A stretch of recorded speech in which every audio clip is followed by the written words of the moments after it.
O sexto termo do artigo 3º da Política Nacional de Resíduos Sólidos fala sobre o controle social. Controle social entende-se como um conjunto de mecanismos e procedimentos que garantam à sociedade informações e participação nos processos de formulação, implementação e avaliação das políticas públicas relacionadas a resíduos sólidos.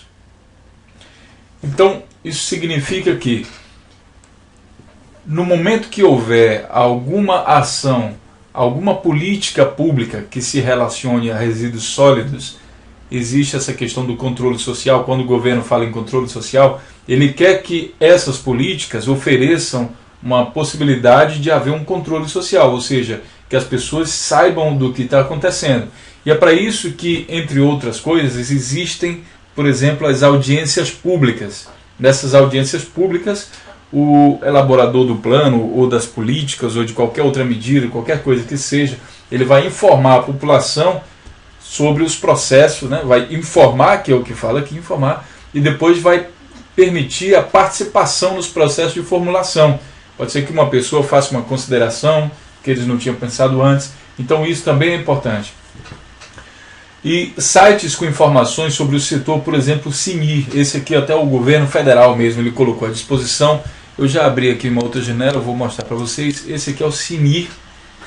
Então ele é um Sistema Nacional de Informações sobre a Gestão dos Resíduos Sólidos. É a primeira maneira, o governo federal, claro, tem que dar o exemplo, então é a primeira maneira que eles mostraram aí como se faz esse tipo de coisa. Ou seja, aqui você tem um acesso à informação sobre as questões de resíduos sólidos. Ainda está no seu início, estamos hoje é 16 de maio de 2013, esse site ainda está no início, mas a intenção com certeza é muito boa. Ele tem aqui um banco de dados, né?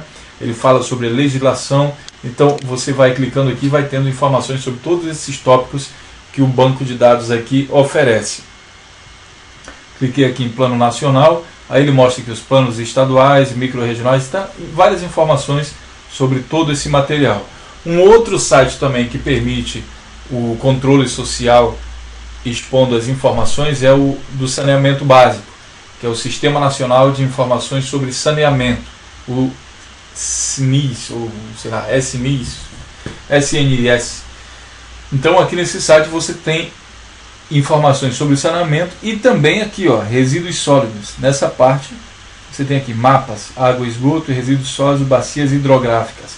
Então você clica aqui em resíduos sólidos, clica em cima e também abre um banco de dados que vai dar algumas informações sobre a questão dos resíduos sólidos no Brasil. Então essas maneiras o governo federal encontrou para fazer justamente essa participação, garanto à sociedade informações, garantir à sociedade essas informações. E a outra coisa, as empresas que estão envolvidas na questão dos resíduos sólidos, digamos aí um aterro sanitário, uma empresa que tem aterro sanitário, ela pode colocar, então, fazer uma divulgação do balanço comercial da empresa. Esse balanço comercial normalmente é referente ao ano, como foram as entradas e saídas dessa empresa durante o ano, né? Sistema de controle de qualidade da economia circular. Esse termo economia circular nós já falamos em outro tópico. Então você tem que perceber, você tem que entender, toda vez que for implantado qualquer sistema, tem que ser criado junto com o sistema um sistema de controle que permita a gente controlar essa qualidade, se ele está sendo bem aplicado ou não. Isso sempre tem que acompanhar esses projetos. E claro, a transparência pública, normalmente hoje em dia isso se faz através de publicação em jornais, mas também muito através da internet. O próprio site do governo federal tem as suas partes, seus sites de transparência pública, e isso é muito interessante que exista também relativo ao setor de resíduos sólidos.